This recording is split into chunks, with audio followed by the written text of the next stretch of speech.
paano mag-apply ng GCash ATM card. Well, kung gusto mong makapag-withdraw sa mga ATM gamit ang iyong GCash account, ang GCash ATM card ay isa sa pinakamadaling paraan para ma-access ang iyong pera sa GCash. Well, sa video natin ngayon ay ituturo ko sa iyo ang mga step-by-step na proseso kung paano makakapag-apply ng GCash ATM card. Saka kung magkano nga ba ang babayaran, pati na din ang mga requirements at kung paano mo ito matatanggap. Kaya be sure na panoorin mo ang video na ito hanggang dulo para wala kang ma-miss na detalye.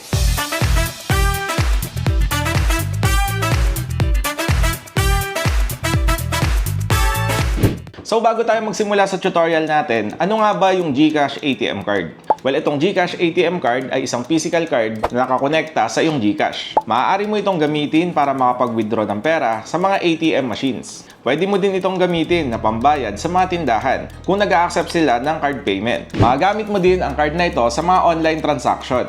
At ang kinaganda pa dito kapag meron kang physical card ay madali mo nang ma-access ang fund sa iyong GCash. Para itong ATM card na nakalink mismo sa iyong GCash account.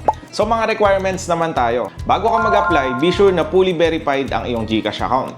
Kinakailangan din na active ang iyong mobile number. Dapat din ay meron kang valid na delivery address. At sapat na balance para sa card fee.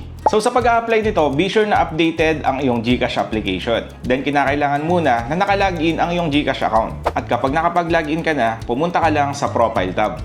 At sunod naman ay hanapin mo yung My Link Accounts. Next naman ay makikita mo na dito yung GCash card. Tapos i-scroll down mo lang at makikita mo dito yung Order a Card.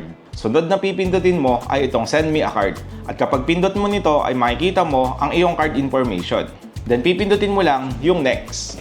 Next naman ay mapupunta ka sa Delivery Information, kung saan kinakailangan mong ibigay ang iyong delivery address. Fill-upan mo lang ang iyong name, mobile number, at ilang mga detalye tungkol sa iyong lugar. At kasama na din ang iyong complete address. At kapag pindot mo ng next ay mapupunta ka sa Review Your Account. Dito ay pwede mong i-check ang mga information na iyong pinil up. Nga pala, makikita mo din dito yung breakdown ng iyong babayaran, which is yung para sa GCash card at kasama na din yung delivery fee. At kapag okay na, pwede mo nang checkan yung kanilang terms and condition. Tapos pindutin mo lang yung confirm. Next naman ay babayaran mo na yung mga fees, which is 250. At kapag okay na, ay makikita mo na yung order successful. Within NCR nga pala, up to 10 business days bago mo ito matanggap. At outside NCR naman ay up to 13 business days. Sana'y nakatulong sa inyo yung video natin ngayon. At kung nakatulong sa inyo, ay huwag mo namang kalimutang bigyan ng like.